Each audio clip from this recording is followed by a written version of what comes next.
Hi everybody, it's Annie, and today I'm in Goleta, California, which is near Santa Barbara, California, and I was able to visit the Santa Barbara Wildlife Care Network, where the wonderful staff opened their arms and allowed us to come in and film. We were able to see some of the raccoons that they have in their care, some of the shorebirds, and we also were able to watch a special surgery. So stay tuned and welcome to Animal Bond Academy.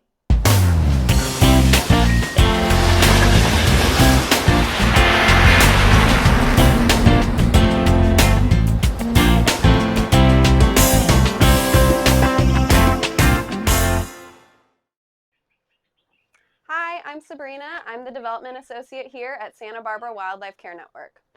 Hi, I'm Leora. I'm the Volunteer Coordinator at Santa Barbara Wildlife Care Network. Here at this organization, our goal is to rescue, rehabilitate, and release any injured or orphaned wild animals in Santa Barbara and Ventura County. We are also, as you might be able to see here, looking to expand our property on 1.5 acres of Goleta foothill properties here in Santa Barbara County to eventually construct a state-of-the-art regional wildlife hospital to better care for and rescue animals of our region. We can go ahead inside and check that out.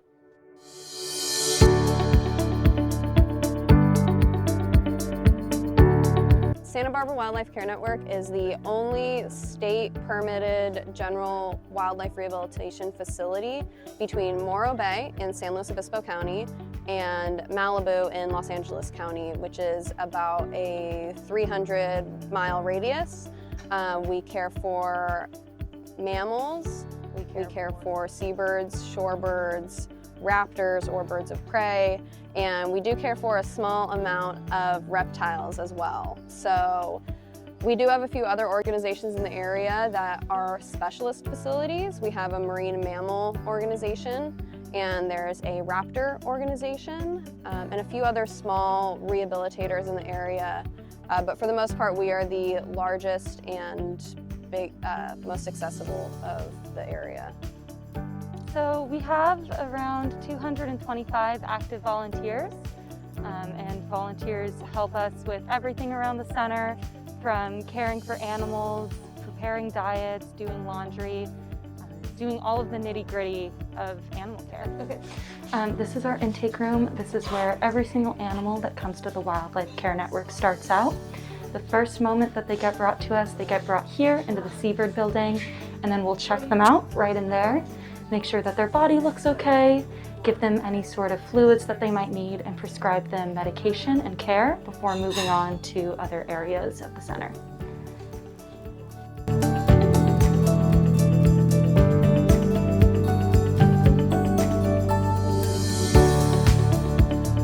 Most of our raccoons came to us as babies. They were orphaned, so we found them either with their mother who had been deceased, or we found them all by themselves. So we had a couple of raccoons come in together and other ones come in individually. And when we have groups of raccoons that are around the same age, when they're ready to be out and have a little bit more space, we put them together, because raccoons are really social animals. So we want them to have that experience socializing with each other, and less so with us.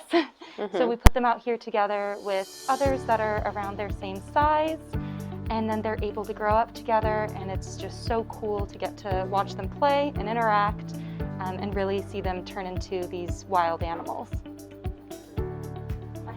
And we'll release them together too. Okay. So these guys are a nice little 4-pod. They will most likely all be released together so that they can continue on their lives in the social group that they've established.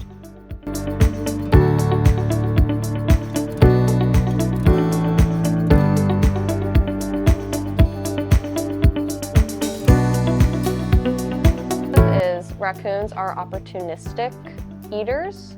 They're also, that you can see right here, they're feeling around in their pool that we put food in there for them specifically because they are kinesthetic learners. Raccoons learn a crazy amount by touch, so offering them different tools and interactive activities within their enclosures while they're here is really important for their learning capabilities. Raccoons have been proven to be able to remember puzzles several years into learning them, and they will take any opportunity to eat what they can find when they're out in the wild. When we're in an area like Santa Barbara, we have a decent amount of urbanization that raccoons will find themselves in, and they'll be like, look at this beautiful big thing of trash. I am going to find all these delicious scraps in here and I'm gonna eat it. Which, if they're in a place like they often are, like in Isla Vista, a college town, there's a lot of Domino's pizza and Thai food and stuff that we don't want them to be eating. So keeping your lids on your trash and actually securing the trash lid if it's not a dumpster with a heavy lid, so that these little guys don't end up finding some food that we don't want them to find, when they could find better, healthier options out in the wild, which is what we try to give them, like these oranges and watermelons and fish, insects, bananas. They love avocados, so giving them a healthier option, hoping maybe they'll find that out in the wild instead of wandering into the urban centers to go find some trash that's not going to be as good for them. Yeah, we don't want anything that will make them anthropomorphized or anything like a pet or a zoo animal, nothing that can, they are wild animals and we are trying to keep them that way, and that is exactly what we're doing. And yeah, they let you know when they're done with the bottle and they're ready to be like self-sufficient teenagers. And all of these kids are to that point, including our little babies. They'll still be a little comfortable around us, but for the most part, they just want to run away, which is good. That's exactly what we want. And in regards to releasing, I have cried at a couple releases just because I was so happy that they did so well. For these guys, I was more just excited that they got to go back to the wild and to an area where they came from. And that they went back in the crate at first, but then they ran away after that, and that's what we look for. And they didn't go towards civilization, they went further into the woods, and it was great.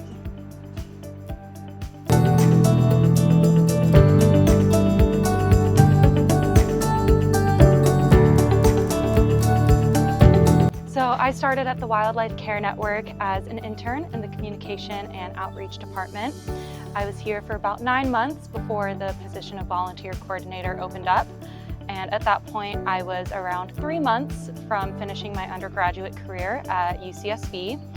And so I heard about this position since I was already active in the organization. And I just really enjoyed my time here as an intern, you know, getting to see the really amazing work that the people here do to care for wild animals, and it's just so inspiring. And even though I didn't really know what I wanted to do with my life, as I'm sure a lot of people don't at that age, I knew that I wanted to help people or animals that weren't myself. So getting able to stay here and really get to work closely with the people here to make an impact on animals' lives is what drew me to the Wildlife Care Network. And so it's just incredible to get to see the tangible difference that we are able to make every day. So I am originally from Northern California. I came down to Santa Barbara to go to school at UCSB. I got my degree in environmental studies. I was on the science side of things, and my senior year I got an internship with another local environmental nonprofit in the area, knowing that I wanted to stay in Santa Barbara, and I worked with a few other nonprofits upon graduation, and then eventually landed myself here at Santa Barbara Wildlife Care Network earlier in 2020. And it was a great fit for me. I know I want to work with wildlife in some capacity, and I got this position opened up and I got it, and I've been here since March, and it's been a really great experience being able to be on the administrative side of the organization and really working with the cogs and wheels that really make this organization keep going with fundraising and events and outreach and bringing the community into our organization, and then also being able to be somewhat a part of the animal care experience, helping animal care when they need it, getting them the funding that they need to be able to pay for the medications for animals. The food for animals is a huge cost depending also on the type of animal we have. We do have to have meat in some capacity for carnivores. We have fish, we have rodents, we have lots of insects. We want to feed them what they naturally eat too. In regular feeding, they need fish, and that's something that people are okay with here. and being a part of kind of the circle of life.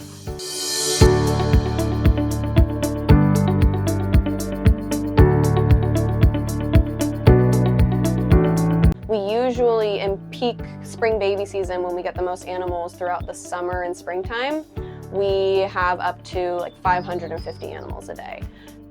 Starts around the beginning of March and goes until about the end of August, beginning of September. And this is the point when most species are having their babies. So that's the point in the year when we'll get orphaned animals as our most typical patient. So in a day in spring baby season, we could get upward of 40 intakes, and the majority of these are going to be orphaned songbirds or orphaned mammals. And that's just really what we've come to expect, and that's based on animals and their natural cycle. And so throughout the rest of the year, from September to around February, we'll still get some babies. Some animals clutch late, some double clutch. But we'll also get a lot more serious medical rehabilitative cases. Wild animals are having a harder and harder time to be a wild animal. It's getting more difficult as there's more humans, there's more issues that animals can have. There's also the impacts of climate change don't just impact humans, they're impacting wildlife. Sea level rise, natural disasters becoming more frequent, and we've had two big fires in the past couple years impact the center, the Holiday Fire in 2018 and the Cave Fire in 2019. And in both these cases, the fire was really close to our center and threatening our lives and the animals' lives, so we did need to evacuate. In the Cave Fire, the flames actually came right up to the center. We have a volunteer who's a volunteer firefighter as well. And so he got to the center and just started spraying down the flames with the hose.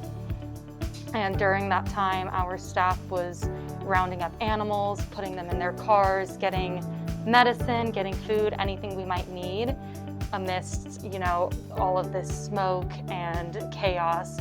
We were able to get most of our animals out or release them if we deemed them safe enough to release. And we evacuated to the Humane Society, where we stayed for the next couple days while everything got sorted out up here. And it's definitely, a scary time being in California and having to experience those wildfires. And then we do get the displaced animals as well after everything calms down.